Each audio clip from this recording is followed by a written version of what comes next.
If I ask you to think of a typical part-time worker, who comes to mind? Is it an ambitious executive? Or is it a mother, perhaps, of young children?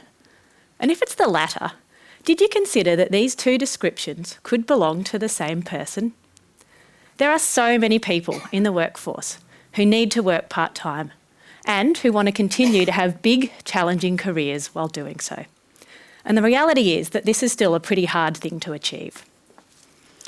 I put to you that this is because part-time work has an image problem. It's steeped in myths that need to be busted. There's the gender myth, the idea that it's relevant to just a few working mothers, a bit of a niche issue really.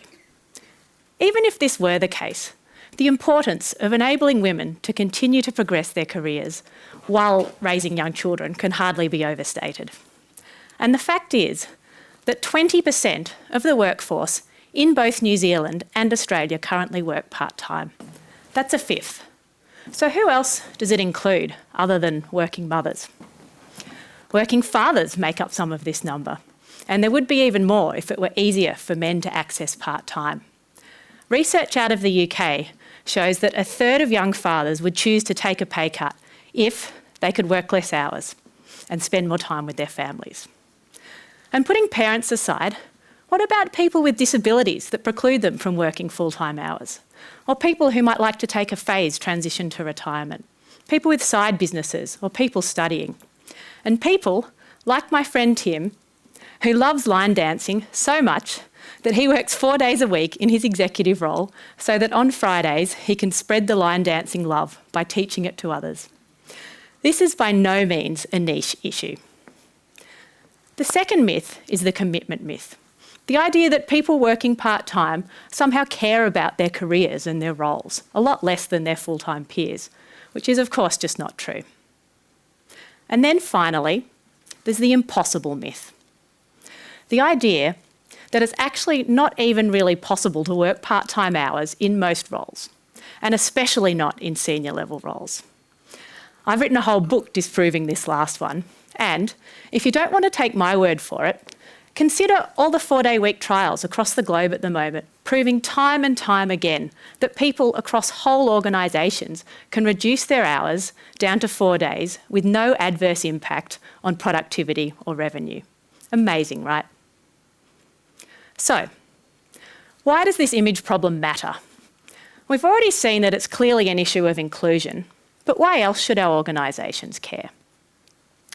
Partly because during COVID, the flexible work genie has been let out of the lamp. There's going to be no shoving it back in. The future of work is undoubtedly flexible, and if we want to continue to attract and retain the best talent, we need to get on board with improving flexibility in all its forms. Or, to put it another way, I reckon we all want to avoid being the fish that decides 300 billion years too late that it's time to evolve. The time to adapt our organisations and our workplaces is now.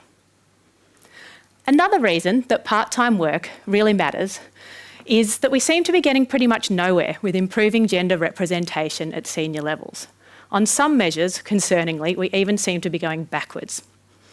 It's clear that new solutions are required. So how about, instead of asking women to fit into a system that wasn't built to reflect the current reality of our lives, we change the system.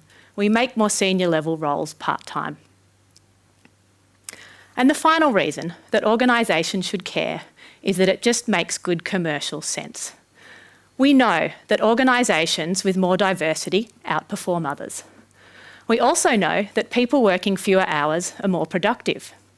So really, it makes a whole lot of sense to stop viewing part-time work as a hindrance and a hassle and start seeing it more as a productivity and an innovation asset. So now that you're all on board and maybe even keen to take some action, what might you do? One idea is to talk to the people in your organisations who are currently working part-time. Understand what's working for them, what's not, and what they need to be able to progress their careers while working part-time. And another is to start building a case for making more roles across your whole organisation part-time possible. Part-time work has an image problem, but together we can give it a makeover and unleash its potential. Thank you.